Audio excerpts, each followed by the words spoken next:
অনেকেই মনে করে প্রেম শুধু হয় দুটো প্রাণের মধ্যে, তবে তাতে তৃতীয়র আগমন হলে সেটা প্রেম থাকে কি?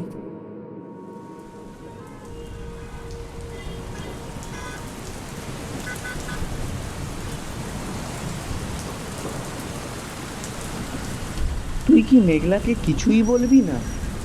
কি বলবো? যা তুই এতদিন নিজের মধ্যে ধরে রেখেছিলি, বললে কি হবে? অন্তত সে জানতে তো পারবে। সব কথার আলো পাওয়া সত্যি দরকার আছে কি?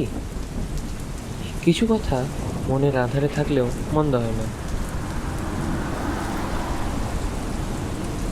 কি রে, তোরা দুজন এমন চুপ কেন?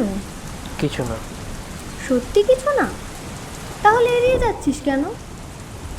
এড়িয়ে যাচ্ছে না। তাহলে চোখে চোখ রেখে কথা বলতো দেখি। আমি তোকে বুঝি রিথি, সবটা না। যতটা দরকার ততটা বুঝি। তোকে তো আর কম দিন চিনি না। এবার তুই বলতো, তুই কি আমায় ভালোবাসিস? হয়তো। হয়তো না। বেশ, আমি মানলাম, ভালোবাসি। তো আমি জানতাম। সব ভালোবাসা যে পূর্ণতা পায় তেমনটা তো হয় না, তাই কিছু বলিনি।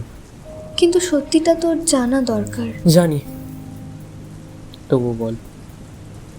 আমি আমি নীলকে ভালোবাসি। কি? কিন্তু আমি ভাবতাম তুই তো যে মেঘলা আমায় ভালোবাসে।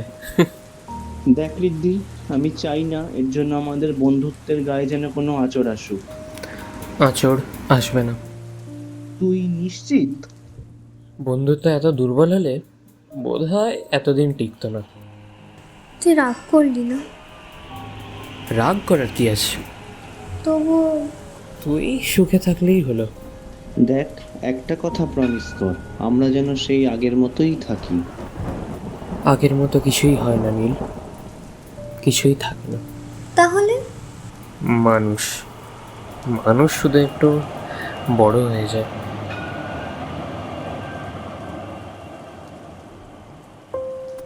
বন্ধুত্ব বন্ধুত্ব শব্দটা যতটা সুন্দর ততটাই ভারী তার স্থায়িত্ব। তাই নীল, ঋদ্ধি, মেঘলা সেই রাতে তারা আর কাঁদেনি। তারা দেখেছিল নতুন দিনের আগমন।